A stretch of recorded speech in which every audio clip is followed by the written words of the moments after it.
운동을 하지 않는 남성은 55세에 이르면 심장과 순환기 계통의 3분의 2밖에 활용할 수 없다, 그렇게 말했습니다. 아무런 운동을 하지 않게 되면 55세에 이르면 젊었을 때 그 심장 기능과 순환기 계통의 그 역할이 3분의 1로 줄어든다는 말입니다.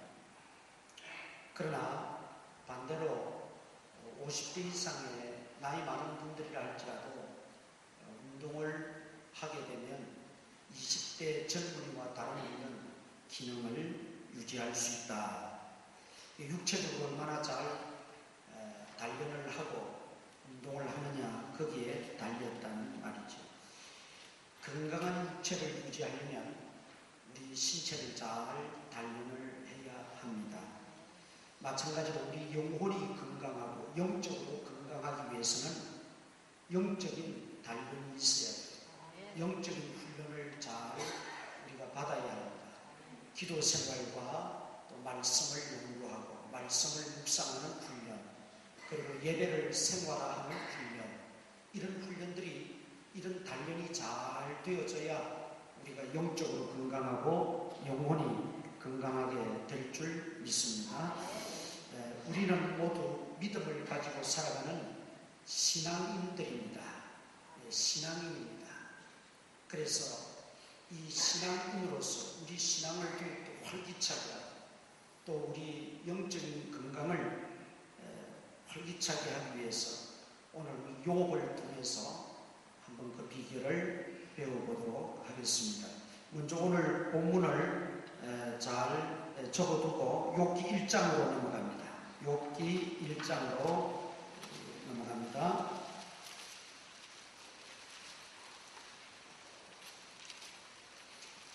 욥기 1장 1절 봅니다. 우석 땅에 욥이라 불리는 사람이 있었는데 그 사람은 온전하고 정직하여 하나님을 경외하며 악에서 떠난 자더라. 자, 욥을 소개하고 있습니다. 이 욥을 소개할 때에 어디서 살고 있고 또 그는 어떤 사람인가라고 말할 때 달리 표현하지 않고 한마디로 욥은 신앙인이었다, 그렇게 말합니다. 욥은 신앙인이었다. 온전하고 정직하여 하나님을 경외하며 악에서 떠난 자들아, 이게 바로 신앙인을 말하는 겁니다. 욥은 신앙인이었다. 그리고 나서 2절에 보니까 그에게 아들 7과 딸 3이 있었다는 것이죠. 신앙인도 결혼해서 또 가정을 꾸미고 아이들을 양육했다는 것입니다. 그리고 3절에는 뭐라고 말합니까? 그의 소유물은 양이 7,000마리요. 쭉 소개하죠. 그의 재산을 공개하고 있습니다. 그의 재산을 쭉 이야기하고 있습니다. 자, 욥을 소개할 때 가장 먼저 이야기한 것은 사업가였다는 게 아니에요. 가정을 꾸리고 한 아버지였다, 한 아내의 남편이었다, 그걸 먼저 소개하는 게 아니에요. 신앙인이었다는 것을 먼저 밝히고 있습니다. 이게 중요합니다. 우리는 먼저 나 자신이 신앙인이라는 의식을 확고하게 가져야 됩니다. 직장인인 동시에 신앙인이지요. 그러나 직장인 이전에 이미 나는 신앙인이라는 것을 잊어서는 안 됩니다. 우리가 사업도 할 수 있죠. 사업가 이전에 내가 신앙인이라는 것을 기억해야 된다는 말입니다. 하나님이 욥을 소개할 때 먼저 욥을 신앙인으로 밝히고 신앙인으로 소개하고 있다 하는 것을 우리가 기억해야 됩니다. 신앙인이 가정을 꾸리고 사업도 하고 직장도 다니고 또 여러 가지 생업도 운영하고 일도 할 수가 있습니다. 그런데 그 모든 일 속에서 신앙인의 정체성은 어떠해야 되는가? 3절 마지막에 보겠습니다. 이 사람은 동방 사람 중에 가장 훌륭한 자라 그랬어요. 동방은 아마 그 우스라고 하는 지역이 이스라엘에서부터 이쪽 동쪽에 치우쳐져 있었기 때문에 그쪽 동방 지역에서 가장 훌륭한 자라고 하는 것은 뭐 인격이 고매하고 또 인정받고 사랑받고 칭찬받는 그런 것을 의미하는 거죠. 신앙인이었기 때문에 그가 사업을 하든 직장을 다니든 무슨 일을 하든 그는 신앙인으로서의 정체성을 가지고 모든 일을 했다는 것이죠. 그 결과 그가 얻은 것은 무엇입니까? 동방에서 가장 훌륭한 자라. 단순히 부자였다 그런 말이 아닙니다. 단순히 그가 사업을 잘했다 그런 말이 아닙니다. 단순히 그 가정이 뛰어났다 그런 말이 아닙니다. 여기 훌륭한 자라 하는 것은 바로 그 믿음이나 그 삶이 많은 사람들에게 귀감이 되고 본이 되고 인정받는 그런 삶이었다는 것을 말하고 있습니다. 그리고 나서 신앙인으로서의 한 단면을 4절부터 쭉 이야기합니다. 아이들이 생일잔치하고 나면 혹시 생일잔치하는 게 먹고 흥청거리고 그저 뭐 정신없이 왔다 갔다 하는 것 아니겠어요? 그런 중에 아이들이 혹시 말 한마디라도 하나님께 영광 가리는 말을 했을지, 행동 하나라도 하나님 앞에 불순한 행동을 했을지, 그게 몰라서 아버지로서, 신앙의 아버지로서 하나님 영광 가리었었다가 하나님 앞에 속죄의 제물을 자녀 수대로 드렸다는 것입니다. 신앙인으로서의 면면을 우리에게 소개하고 있는 것입니다. 자, 이렇게 신앙인으로 살아가는 욥은 가장 싫어할 존재가 누구가 있어요? 그 가족들도 아니고 그 친구들도 아니고 그 이웃들도 아니고 마귀가, 사탄이 가장 싫어해요. 하루는 사탄이 하나님 앞에 섰습니다. 하나님께서 사탄에게 네가 어디를 갔다 왔느냐? 이 땅을 돌아보고 왔습니다. 그 동방에 우스 땅에 욥이라는 신앙인물이 있는데 보았느냐? 예, 보았습니다. 그 욥이 정말 나를 잘 경외하고 참 신앙인으로 그렇게 잘 살아간다. 하나님께서 사탄에게 이 욥을 자랑했습니다. 그러니까 욥이 사탄이 하나님께 뭐라고 말합니까? 하나님이 다 잘 도와주고 잘 베풀어줘서 살만하니까 그러지, 그도 생활이 어렵고 힘들면 아마 하나님 떠날걸요. 그래, 그러면 내가 잠시 허용해 줄 테니 네가 한번 시험해봐라. 그래서 욥의 가정에는 정말 커다란 풍파가 찾아왔습니다. 10남매가 하루아침에 몰살해요. 부모 입장에서는 하루아침에 10남매를 다 잃어버려요. 그리고 재산 다 빼앗기고 갑자기 자기 집안이 몰락하고 말합니다. 이게 조금씩 이렇게 되었더라면 대비라도 할 텐데 갑자기 이런 불상사가 찾아오고 이런 큰 일을 닥치고 보니까 대비할 틈도 없이 당하고 말았어요.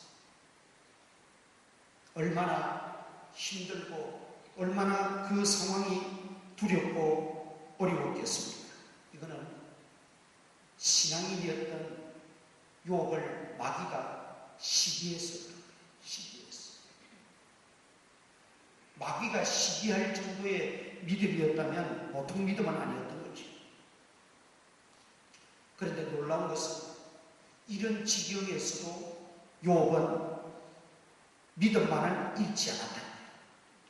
10남매 자녀들 다 잃어버리고 그 많던 재산들, 재물 다 잃어버렸지만은 믿음만은 잃지 않았다는 것입니다. 욥기 2장 3절 보겠습니다. 욥기 2장 3절. 여호와께서 사탄에게 이르시되 네가 내 종 욥을 주의하여 보았느냐? 그와 같이 온전하고 정직하여 하나님을 경외하며 악에서 떠난 자가 세상에 없느니라. 자랑했지. 자랑했어요. 사탄에게 자랑했어요. 결국 사탄에게 하나님이 잠시 허용해 주므로 큰 불파를 일으켰지요. 나중에는 자기 몸에까지 독한 종기가 생겨서 지독한 피부병이 들어가지고 그릇 깨진 그 조각으로 몸을 벅벅 긁을 수밖에 없는 그런 지경에까지 처해있어요. 그러니까 그 아내가 뭐라고 말합니까? 9절 보세요. 2장 9절. 그의 아내가 그에게 이르되 당신이 그래도 자기의 온전함을 굳게 지키겠느냐? 하나님을 욕하고 죽으라. 차라리 하나님을 욕하고 죽으라. 아내의 형편도 이해는 돼요. 그렇게 편안하게 아무런 걱정 없이 부족함 없이 살다가 어느 날 갑자기 10남매 다 잃어버리고 재산 재물을 다 빼앗겨버리고 남편은 지독한 피부병에 걸려서 그릇 깨진 조각으로 몸을 긁고 있는 그 광경을 목격하는 아내의 심정이 어떻게 했냐 말이죠. 이게 정신이 온전하면 그게 비정상적이지. 그런 형편에서도 정신이 온전하면 그게 비정상적이지. 그런 아내가 남편을 향해서 하나님 욕하고 죽으라. 물론 할 말은 아니지만은 이해는 된다 이 말이지. 저와 여러분이 그 형편에 처했다고 보세요. 그 욥의 아내라고 생각해 보세요. 충분히 이해는 돼요. 성경에 욥 아내가 집을 뛰쳐나갔다라는 말은 사실은 없어요. 아무리 눈여겨보아도 제가 다시 한번 욥을 처음부터 끝까지 다 정독을 해봤어요. 집을 뛰쳐나갔다는 말은 없어요. 그런데 여기 욥의 아내 여기 구절 외에는 욥의 아내에 대한 구절이 한 구절도 안 나와요.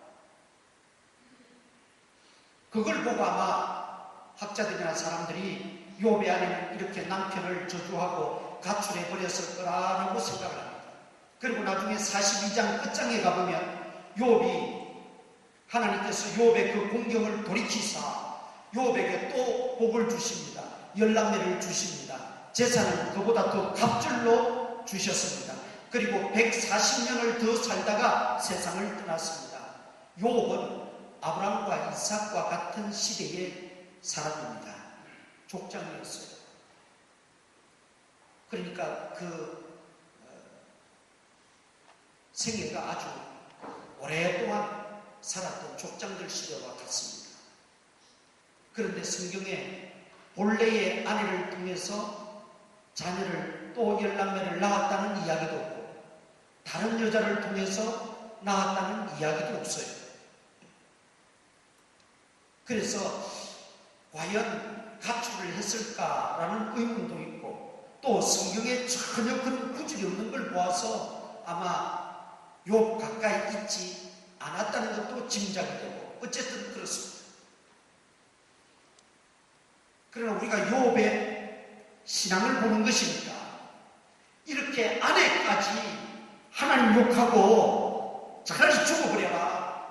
얼마나 실망이 컸으면 얼마나 절망감이 컸으면 우리가 인정을 가진 사람들로서 이해는 되지만 그 형편과 그 상황 갑자기 닥친 그 불행 그 앞에서 온전한 정신이 있어요.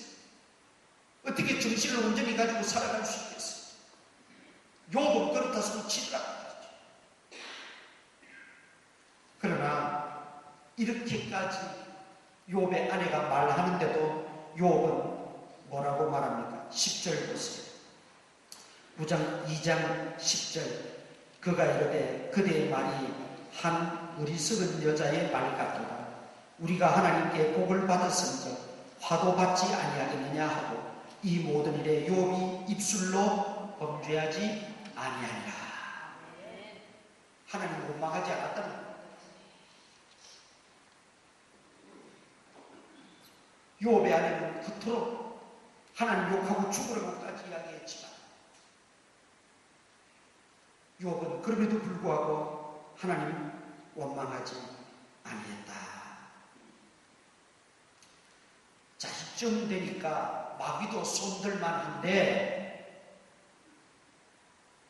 마귀는 계속해서 욥을 충동질합니다. 친구들을 동원해가지고 친구들이 이제는 욥을 격동시킵니다. 평소에 지냈던 친구들이 많이 있었습니다. 욥이 그런 어려움을 겪고 낭패를 당했다는 이야기를 듣고는 찾아와서 욥의 광경을 보게 됩니다. 그들도 말 한마디 할 수 없었어요. 너무 그 광경이 참담하고 처참했어요. 들었던 소문보다도 더 처참했기에 그들은 말 한마디 꺼내지 못합니다. 처음에 아무도 말하지 못했다고 했어요.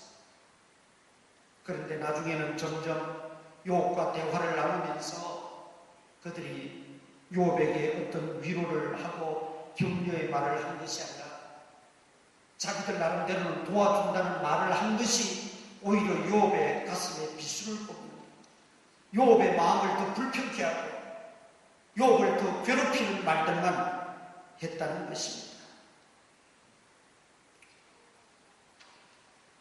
우리가 어려움에 처해 있는 사람들을 위로한답시고 말들을 많이 주고 또 말들을 많이 합니다. 그런데 그 말들이 자칫 위로는커녕 오히려 더 불을 지르는 경우도 있고 오히려 전혀 도움이 되지 않는 경우도 있습니다. 그래서 우리는 삼가 조심해야 정말 그 상대방에게 위로의 말을 건네기 위해서는 우리가 먼저 하나님 앞에 깊이 묵상하고 기도하고 가서 말을 해야 합니다. 그저 내 기분에 내 어떤 정에 끌려서 말부터 끄집어내고 말부터 하다 보면 욥에게 찾아왔던 욥의 친구들처럼 위로보다도 오히려 더 부담감을 주고 오히려 더 불편케 하는 그런 일들이 일어날 수 있다는 거죠. 그래서 기도 많이 하고 묵상하고 성령님이 주시는 그런 말을 가지고 가서 위로할 때 그게 참된 위로가 됩니다. 그게 참된 위로. 그저 인정에 끌리고 감정에 끌려서 말부터 하려고 해서는 안 된다 이거죠. 처음에는 할 말을 잃어버리고 있던 친구들이 점차 욥에게 위로한답시고 하는 말들이 그저 욥을 비난하고 나중에는 욥을 정죄하기까지 원인 없는 결과가 어디 있느냐. 이렇게 된 데는 다 네가 알지 못하는 죄가 있어서 그렇다. 그러니 네 죄를 깨닫고 네 죄를 회개하라는 겁니다. 물론 죄로 인하여 오는 불행도 있습니다. 죄로 인하여 오는 실패도 있습니다. 그러나 지금 욥의 경우는 그런 경우는 아니었다는 말이죠. 그러니 어떻게 욥에게 이 친구들이 위로가 되겠습니까? 위로가 될 수가 없어요. 그래서 이후에 이제 욥이 그 대부분의 내용을 차지하는 부분이 뭐냐면 욥과 세 친구 간의 설전이 벌어집니다. 친구들은 욥을 자꾸 옥죄입니다. 공격합니다. 뭔가 이유가 있으니까 네가 이런 고통을 당하는 거 아니냐. 너뿐만 아니라 너 자녀들까지 네 재산까지 네 집안이 이렇게 몰락하는 걸 보면 뭔가 네가 잘못이 있고 네가 범죄하고 네에게 뭔가 죄가 있기 때문에 이런 것 아니냐. 자꾸 공격합니다. 그러면 욥은 또 거기에 대해서 변명을 하고 또 논리로 또 반박합니다. 이게 계속 뛰어지는 것이 욥기의 내용입니다. 자, 그런 와중에 욥도 까닭없이 친구들은 무슨 이유가 있다고 하고 원인이 있다고 그러는데 그 이유도 없이 고난을 겪고 있는 욥의 심정은 어떻겠습니까? 그가 아무리 신앙인이지만 신앙의 의문이 들지 않겠습니까? 욥이 당한 그 고난, 고통, 환난은 사실 누구도 겪지 못할 일이에요. 그 억장이 무너지는 그 현실을 누구도 경험하지 못할 일이에요. 그 어마어마한 일을 욥이 까닭없이 당한다고 생각했을 때 아무리 신앙인이지만 하나님에 대한 의문이 생기고 신앙에 대한 의문이 생길 수밖에 없다는 말이죠. 하나님 정말 살아계시나 한 겁니까? 하나님은 정말 공의로우신 분입니까? 하나님 정말 선하신 분입니까? 선한 자와 함께 하시고 믿음의 사람들과 함께 하시는 분이시나 합니까? 욥도 사람인지라 때로는 이렇게 투정도 부리고 하나님 앞에 항변도 했어요.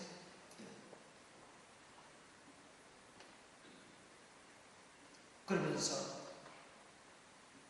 하나님에 대해서 제발 하나님 좀 내게 말씀해 주세요. 내가 왜 이런 고통을 겪어야 하는지, 내가 왜 이렇게 친구들에게까지 조롱을 받아야 하는지, 우리 집안이 왜 이렇게 되는지. 남들은 다 자기 안경을 끼고 자기들 마음대로 이야기하고 자기들 마음대로 떠벌리고 있지만 하나님, 나는 도무지 아무리 생각해봐도 아무리 기도해봐도 여기에는 뭔가 하나님의 뜻이 있는 것 같습니다. 하나님 한 번만 제게 나타나셔서 말씀해 주세요. 나타나시지 않아도 좋으니까 꿈에라도 나에게 그냥 말씀이라도 한번 해주세요. 그게 욥의 심정이었어요. 누구에게도 말할 수 없고 누구에게도 하소연할 수 없고 누구에게도 불평 한마디 할 수 없는 자기만의 그 고통의 문제를 끌어안고 하나님 앞에 몸부림치고, 그래도 하나님은 꿈쩍도 하지 않으셨어요. 하나님은 전혀 나타나시지 않았어요. 하나님은 전혀 말씀 한마디 없으셨어요. 이것이 우리 신앙인의 하나의 커다란 딜레마입니다. 내가 그렇게 고통당하는 것, 내가 하나님의 자녀로서 내가 어려움에 처하고 괴로워하는 것, 하나님 왜 외면하십니까? 왜 하나님 이럴 때 한번 나를 도와주시면 확실한데 잘 될 때, 평안할 때는 몰라도 정말 내가 고통 속에 처했을 때, 내가 가장 힘들어할 때 하나님 한번 내 손을 잡아주시면 좋겠는데 왜 이때라도 침묵하고 계십니까? 하나님은 때때로 우리 성도들의 그 부르짖음에도 마치 귀를 막은 듯이 잠잠하실 때가 계십니다. 전혀 나타나지 않으실 때가 있습니다. 전혀 도움의 손길을 내밀지 않으실 때도 있습니다. 우리 신앙인임에도 불구하고 말이죠. 하나님을 잘 섬기는 우리임에도 불구하고 말이죠. 늘 기도하는 우리임에도 불구하고 말이죠. 욥의 형편이 지금 그런 욥이 보통 신앙인입니까? 마귀가 시샘할 정도의 신앙인인데, 그렇다면 하나님 다른 사람은 몰라도 나에게 한 번쯤 말씀해 주시지, 나에게 한 번쯤 손을 내밀 수 있지 않습니까? 그런데도 하나님은 여전히 침묵하시고 말씀이 없으셨어요. 자, 이쯤 되면 아무리 위대한 신앙도 낙심할 만합니다. 원망할 만합니다. 대부분 이 정도에서 다 쓰러집니다. 좀 고난이 오고 고통이 있을 때는 그래도 견딥니다. 왜? 하나님이 하실 일들이 있을 테니까 기대하면서 기도하고 견딥니다. 그런데 기도해도 기다려도 하나님의 어떤 손끝 하나 보이지 않을 때 그때 대부분 쓰러집니다. 그때 대부분 낙심해버립니다. 근데 욥이 끝내 그 공경을 돌이켜 갑절의 복을 받을 수밖에 없었던 이유가 있습니다. 다시 본문으로 돌아갑니다. 우리 23장 8절. 자, 욥의 고백입니다. 그런데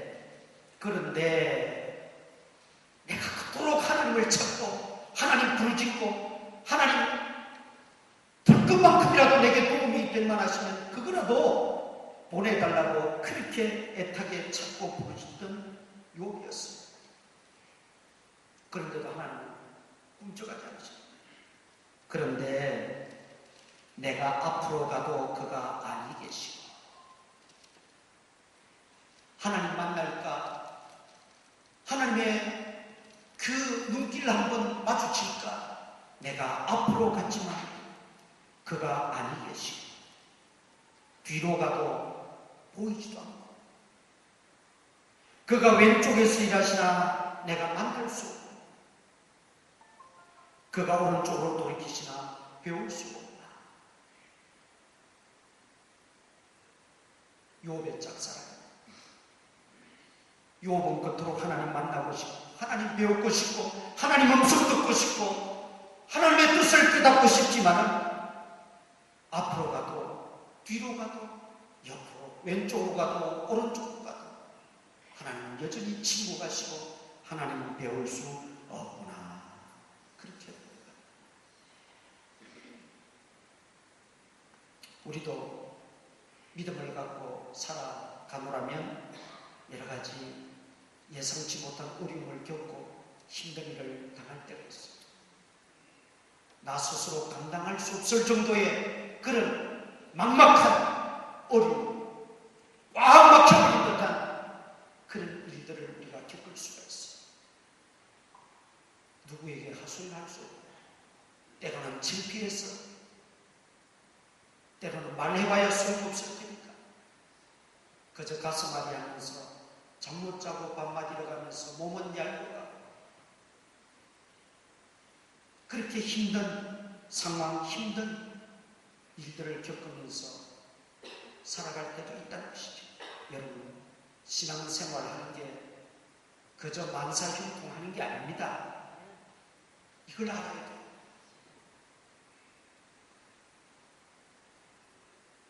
교회 나오고 예수 믿으면 만사형통하고 병도 다 낫고 그냥 자녀들도 다 승승장구하고 여러분 그렇게 믿어서도 안 되고 그렇게 전해서도 안 되고 물론 하나님이 필요하시면 얼마든지 형통케 하십니다. 우리가 그걸 믿는 것은 변함이 없습니다. 그런데 만사형통하고 승승장구하는 것만이 신앙의 전부가 아니라 그게 신앙의 본질은 아니라 신앙의 핵심은 아니라 그렇다면 예수와 믿는 사람들 만사형통하고 승승장구하는 사람들 더 많아요. 그러면 그들은 예수가 필요 없어요.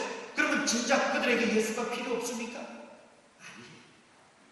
예수님은 그래서 필요한 것이 아니에요. 만사형통하고 승승장구하기 위해서 필요한 예수님이 아니라 예수님이 필요한 이유는 다른 데입니다. 정말 예수님이 그들에게 가장 귀한 보화가 되어야 될 이유는 다른 데 있는 것이죠.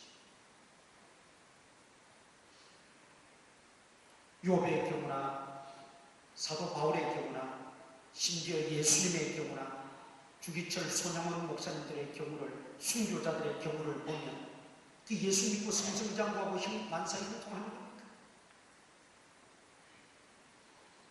그게 신앙의 본질은 아닙니다. 오늘 우리는 자칫 오해할 수 있는 게 그겁니다. 내가 예수 믿고 또 더 열심히 믿고 정말 마귀도 시샘할 만큼의 그런 신앙을 가지고 있으면 만사가 다 형통할 줄 알아요. 내 뜻대로 다 될 줄 알아요. 그런데 그것만이죠. 오늘 욥의 경우를 통해서 하나님이 행하시는 욥의 경우를 통해서 보면 때로는 우리에게 시련도 주시고 역경도 주시고 때로는 고난도 주시고 고통도 우리에게 허락하실 때가 있다는 것입니다. 그래서 하나님이 주시는 이 연단, 시련, 이것은 변장된 축복입니다. 단순히 그것을 내게 주시는 고생거리로만 생각하지 말고, 나를 골탕 먹인다고만 생각하지 말고, 나를 왜 이렇게 처리하시나 그렇게만 생각하지 말고, 하나님의 뜻이 있어. 전혀 내 기도에 응답하지 않는구나. 한번 만나고 싶어도, 그렇게 꿈속이라도 한번 배우고 싶어서 기도해도 하나님은 여전히 배울 수 없고, 더 이상 희망이 없고 더 이상 소망이 없는 상태. 거기에서 신앙은 반가운다. 정말 성숙한 신앙, 거기에서 결정되어집니다. 자, 10절 보세요. 10절 욥이 뭐라고 말하는지. 그러나 내 기도대로 되지 않고 내가 원하는 대로 되지 않고 하나님 내게 좀 도움 주시기를 원했지만 그러지도 못하고 하나님 한번 만나고 싶지만은 만나주지도 않지만은 그러나 내가 가는 길을 그가 아시나니. 내가 가는 길, 내 장래, 내 미래, 내 현재로부터 지금으로부터 앞으로 되어질 모든 일을 그가 아시나니. 그가 나를 단련하신 후에는 내가 순금같이 되어 나오리라. 아멘. 그가 나를 단련하신, 신앙 단련한다는 걸 알았어. 내 영혼을 단련시키고 내 영적인 단련, 내 신앙을 단련시킨다는 것을 알고, 내가 기도하던 대로, 내가 원하는 대로, 내가 바라는 대로 다 되지 않았지만 그러나 하나님이 아십니다. 나를 마지막에 순금같이 되어 나오게 하십니다. 여러분, 순금이 되려면 재련소에서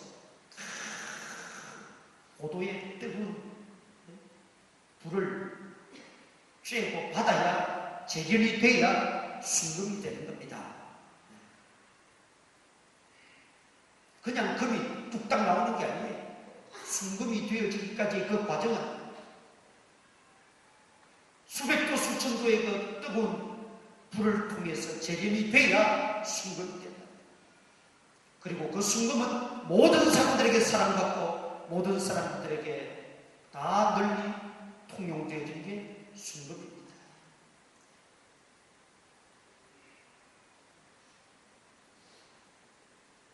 우리는 신앙입니다. 가장 이전의 신앙이며 가정주부 이전의 신앙이며 아버지 어머니 이전의 신앙이며 직장인인 이전의 신앙이며 사업가 이전의 신앙입니다. 그렇다면 우리의 신앙이 정말 하나님 보시기에는 누가 보기에도 훌륭한 신앙이 되어야 하지 않겠습니까?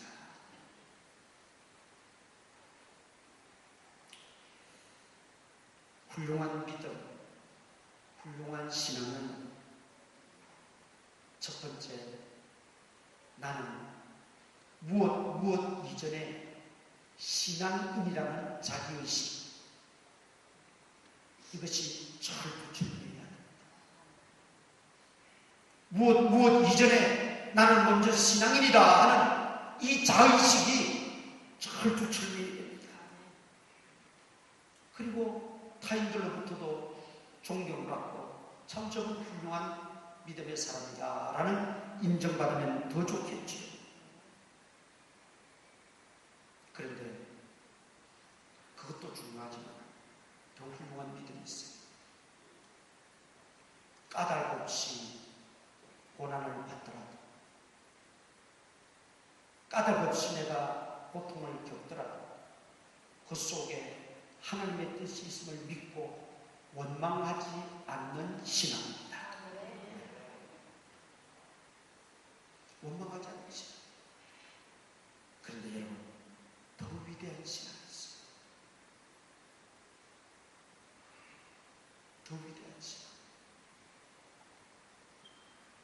내가 하나님을 찾고 하나님께 매달리고 하나님밖에 내 문제를 해결해 줄 분은 없습니다. 하나님께 부르짖고 하나님께 다 맡기고 하나님밖에 없습니다 하고 부르짖고 하나님 만나기를 소원하고 하나님의 그 작은 손길이라도 기대하고 있는데도 하나님은 여전히 침묵하시고 잠잠하실 때조차도 하나님을 원망하지 않고 하나님의 존재를 인정하고 하나님의 때를 기다리는 신앙, 정말 위대한 신앙입니다.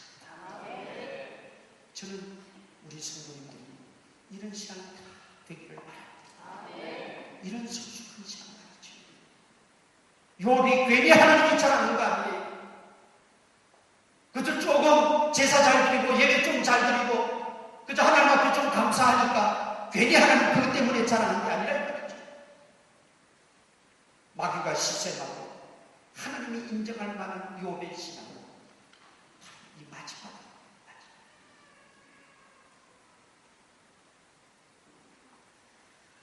하나님은 욥에게 전혀 자신이 계시지 않는 것처럼 되어 있어요. 전혀 욥을 무시하는 것처럼 되어 있어요. 욥의 존재를 인정하지 않는 것처럼 되어 있어요. 그럼에도 불구하고 욥은 내 가는 길을 그가 아시나니 하나님이 다 아시나니 하나님이 다 해가신다는 거예요. 하나님이 다 이끄신다는 거예요. 하나님이 다 이루신다는 거예요. 내가 망해도 하나님을 위해서 망하는 것이고 내가 성공해도 하나님을 위해서 성공하는 것이고 내가 잘돼도 하나님을 위해서 성공하는 것이고 내가 욕을 얻어먹어도 하나님을 위해서 욕먹는 것이다. 욥의 신앙은 바로 그거였습니다. 왜? 그렇다고 욥이 욕 얻어먹을 짓을 했다는 게 아니라 망할 짓을 했다는 게 아니라 그는 하나님의 존재에 대해서 철두철미했습니다. 그렇게 하나님 앞에 그는 바로 설 수밖에 없는 신앙이요.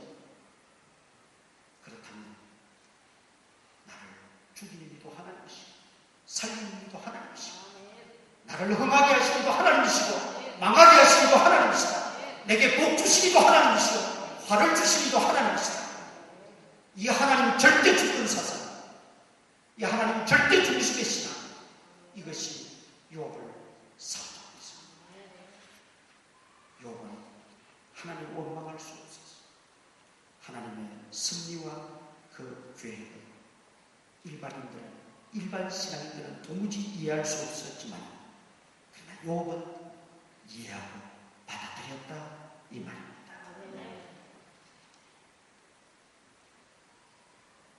우리가 예수 믿어도 만사히 동되면 얼마나 좋겠어요. 그렇게 기도도 하세요. 하나님은 능히 하실 수 있는 겁니다. 그러나 그것만이 영상은 아니라 때로는 내 생각, 내 기도 밖에 하나님 우리에게 이해할 수 없는 고난과 시련과 역경을 주시고 혼란을 주실 때가 있어요. 그때 욥과 같이 그 어려운 혼란을 극복하는 힘이 무엇이겠어요? 오직 살아계신 하나님만 바라보는 것입니다. 오직 하나님만이 해결책입니다. 오직 십자가에 달리신 예수님만이 우리의 해결책입니다. 고난당하고 혼란을 당할 때 욥은 친구들 바라보지 않았어요. 이웃들 바라보지 않았어요. 그 돈 많은 재물가들 친구들 의지하지 않았어요. 믿음의 주요 온전케 하시는 예수님만 바라보았습니다. 왜 그렇습니까? 예수님은 그 앞에 당하신 부끄러움의 상징인 십자가를 참으셨다 했어요. 십자가는 부끄러움의 상징, 수치의 상징이에요. 조롱의 상징이에요. 그러나 예수님은 그 십자가까지 참으셨다고 해서 참으셨다. 그렇게 구원을 완성하시고 우리를 구원하시고 하나님의 뜻을 이룰 수 있었던 것입니다. 십자가까지 참으시고 끝내 승리하시고 구원하신 예수님 바라볼 때 욥과 같이 당하는 혼란이 날지라도 능히 이겨낼 수 있는 것입니다.